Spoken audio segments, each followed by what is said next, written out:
welcome to the podcast. Welcome on. If you just want to introduce yourself and your business. So my name is Renee Turner and I'm an interior designer. My business name is Renee Turner Interiors, and I started the business 4 years ago.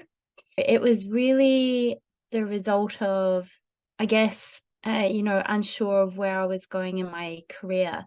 So I was actually an economist before I became an interior designer. A lot of people are really surprised by that.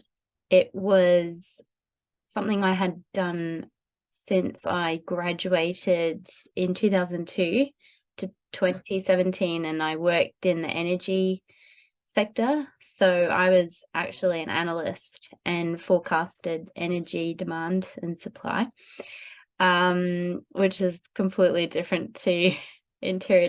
Yeah, they're two completely different things. Exactly. However, it's really interesting because a lot of the tools and skills which I picked up through my economics career is actually quite transferable to running a business. It's helped me to make the business more streamlined because you learn how to project manage, you learn how to analyze. Analysis in interior design is really key. If you're unable to go in and assess what a client has in their home, or be able to listen carefully and convert the answers into how you're going to create an interior design scheme, then your project will fail. So there are a lot of skills which I've picked up through my career, which do help. So when you were starting up, what way did you use to sort of find your first set of customers and get customers basically when you were starting off? I did a diploma first of all in interior design before I went out to the market. You don't actually have to have any certain degree in interior design. You can obviously go to university, and I chose to do a diploma and then see how I went from there. And so what I did was went to a couple of people I knew who I thought would be willing to invest in their home, and offered my services for free to allow them to get a taste of, how I work. And then in return, I was able to get some feedback. And I guess it's just a learning process. My thinking is that when you start out, you have to make a name for yourself. So it's doing things for free, going to as many networking events as you can, lots of social media, and building up just a following. One thing which I realized when I first started is that you should just do it. Just put yourself out there. I think we have this idea that we've got to strive for perfection. Like, for example, on Instagram, I was always, oh, I'm not sure that photo is good enough. So I just won't post. But actually, you should really just post and be consistent and build up the followers. Yeah, I think it seems important, doesn't it, to just get started. The idea doesn't need to be perfect. Just have a basic idea and go for it rather than striving for perfection. Yeah, and it is like that. I think you learn along the way. You need to actually make mistakes in business in order to learn from did it work? And if it didn't, then why not? And it's constant refinement. The other thing is education. So when you first start off, there are so many things which I just didn't know. I've worked with a business strategist, and she's a marketing guru, Nikki Hutchison, and she helps to create amazing businesses, and she gives us amazing ideas and helps us in creating a sustainable business, basically. So it's bouncing ideas off people who've got experience in order to work out whether you're going to waste time going down a rabbit hole which is just not going to work, versus getting the perfect, coming up with a sustainable idea and then getting some help from people who've been there and done that, basically. The other thing which I like to do is to read various books. So I was actually having a look through my library, and one which I can recommend is Building a Story Brand by Donald Miller. And it's a really good way to work through. It's a book, but has a lot of activities to build through and work out how you're going to tell your story, because that's what marketing is. It's about telling a story, and then people listen to your story, and if they relate to you, then you're most likely going to sell to them. So After you got your customers, how did you manage to keep them? How did you get them to stay and come back? So with interior design, we go through a process of working out what it is that they're wanting to introduce into their home. And what quickly became obvious for me was that I was able to listen well and identify their personality and individuality. And so my niche is pulling out that individuality and then translating that into their home. So they ultimately got this amazing scheme which reflects them, and it's not me at all. There used to be this idea of interior design. You used to just hire an interior designer and they came in and put their stamp on your home, and it was luxurious, but it wasn't really somewhere you could perhaps relax. It looked a bit too opulent. If you bring someone's own personality into their home, then they fall in love with their home again, and they want to be in their rooms and enjoying it because it's exactly what they set out to achieve. And that's what I think I'm good at doing, is to pull that out of my clients. And then because they have this amazing scheme that they love to show off their home after it's been done, and people say, wow, look at this room, it's amazing. And then they tell their friends, and then they say, oh, well, look at this room, and then look at, say, this room I haven't done, or I've tried to do. Actually, can we do this room now? So that's how I often get more work, is by doing one or two rooms, and I think they just test the water, and then that works out well, so then they get me to do more rooms or tell their friends. And in fact, today I've just visited my first ever client. That must be good, going back and seeing something you've done and then them still loving it. It seems so important to sort of give the client what they want rather than forcing some of yourself, like what you've got in your head, upon them. Better to stick to the ideas they want. Yeah. Absolutely. And I have a process which allows me to get to know them and listen to what they envisage in their rooms. What is that process? So it's talking through and working on Pinterest boards together, pulling together inspirational photos that they might have, talking through where they've been traveling what their favorite colors are, have they made any mistakes in the past, what it is they like about the room, what it is they don't like about the room, what they want to keep, what they don't want to keep. It's all the little bits that make up who they are, and really nailing that.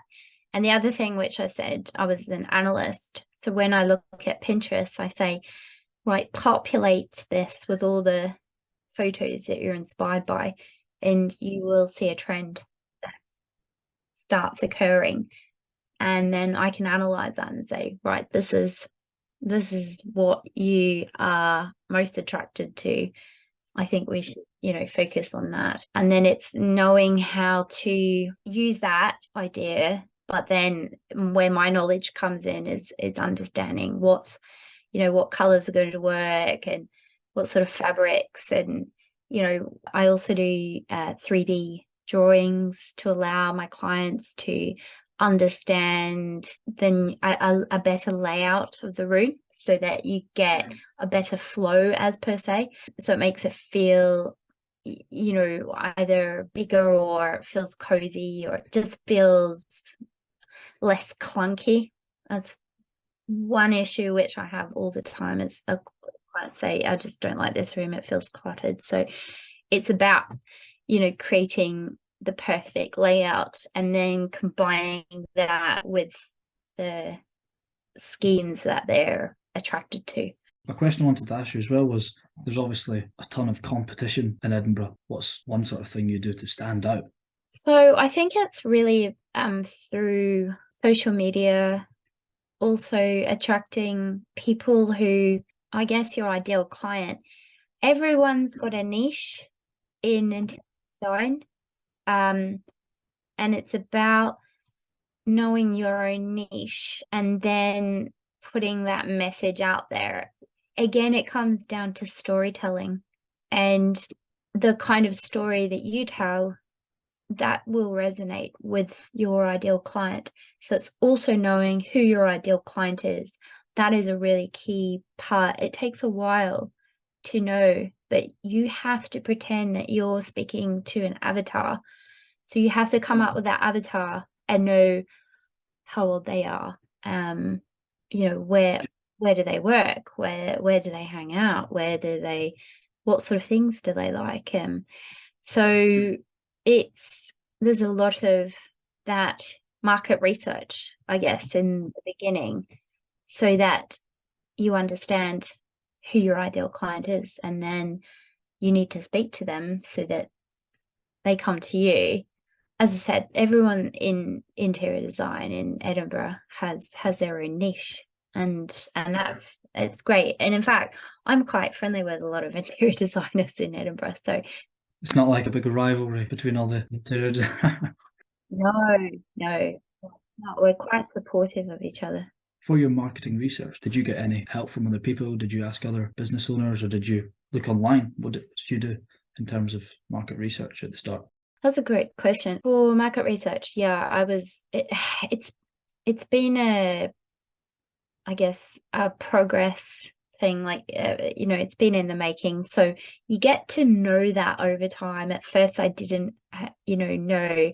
I kind of knew who I was trying to reach, but I did a lot of networking and connected with people. And in fact, some people actually asked me to be their interior designer just from networking. So, for example, Erica Moore, who owns Etiquette in Edinburgh, she asked me to come and do the interior design update in her tea rooms. And I wouldn't have met her unless it had been at a networking event. And then in terms of getting the support, Nikki Hutchison, who I've known, basically since 2018. So I've been in a few of her business groups.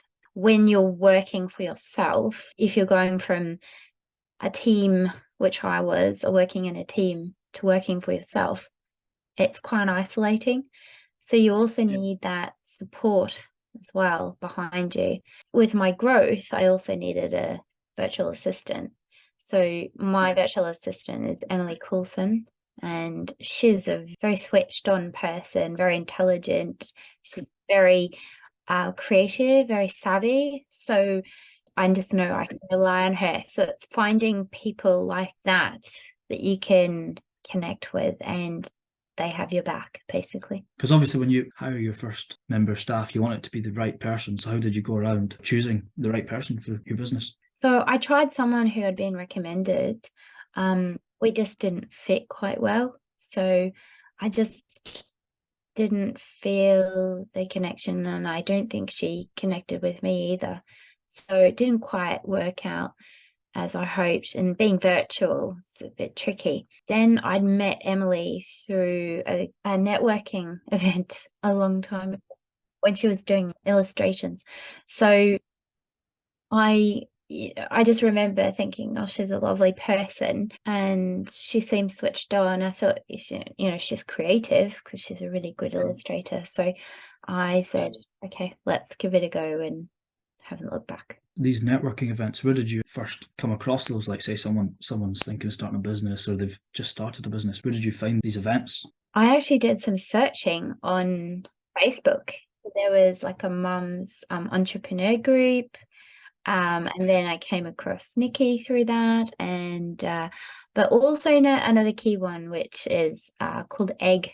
It's it's been a fantastic way for me to connect to people and go along to the events. So it's about finding the groups that you're relating to. I was going to next ask you, what's most important to you in your business? I think there's a couple of things which have, I guess, become more important. Number one is just staying true to yourself and remaining the person that set out from the beginning. I'm not driven by the profit. I'm driven by helping people create beautiful homes.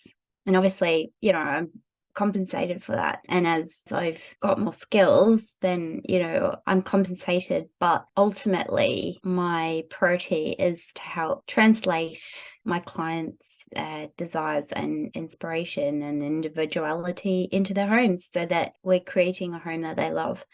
Realize that it's really important to have a working life balance. I've learned quite a hard way this year. I've really worked very hard, and to the point where I've probably run myself down a bit and not taken time out for me. So I also have two children who are 7 and 9, and my husband is also a professional, so he works in Edinburgh in the town. And given that I'm from Australia with grandparents in Australia, not having that support network is quite tricky. So often I'm the person who takes the kids to school, and I do the pickups and do the dinners and that sort of thing. My husband's very good. He does help out a lot with other bits around the home, but it's a very sort of demanding thing, running a business and running a house and looking after children. So this year I've learned that I need to take more time out for me.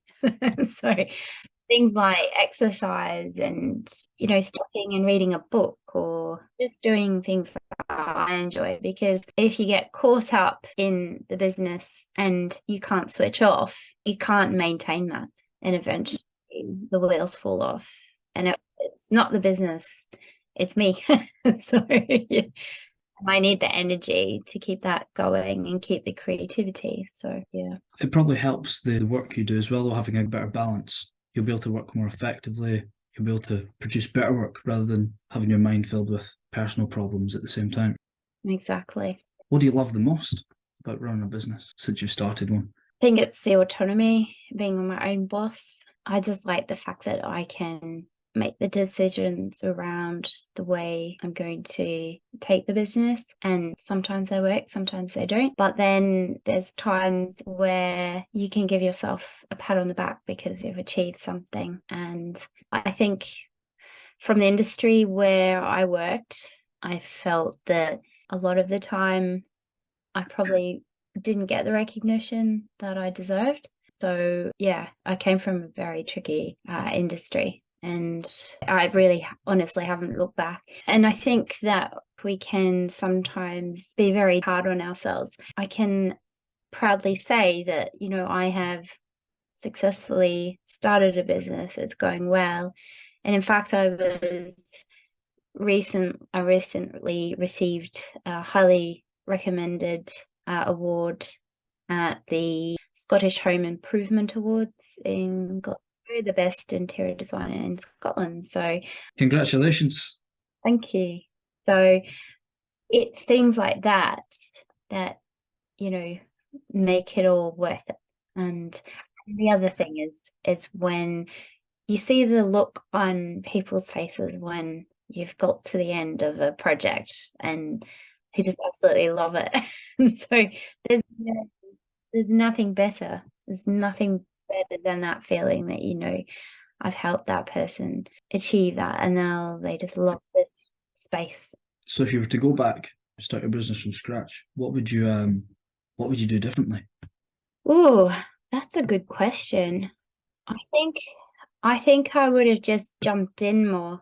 I was a little hesitant in doing certain things. And the other thing is I would have taken on, I guess, more help earlier on. I find that difficult as, delegating.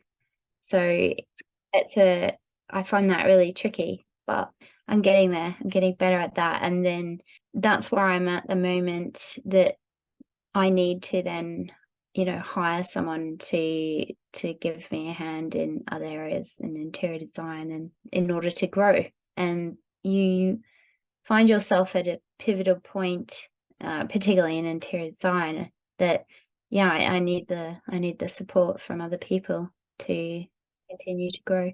The final question I was actually going to ask you was, what's the sort of main bit of advice you'd give anyone who's wanted to start up a business, or they've just started a business?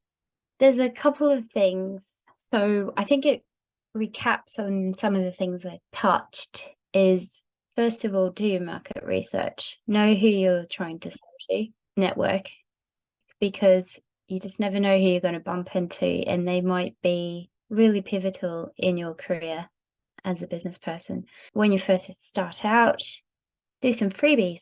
That's how you're going to learn and perfect what it is you're doing. And then I think just get out there, be consistent, keep showing up. And I think just build on that story. Make sure that that story is consistent, because eventually you'll attract the right person, and then you can hone in and keep attracting your ideal clients. And the last bit of advice is get a good accountant. Well, it's been great speaking to you. It's been good. Thanks very much.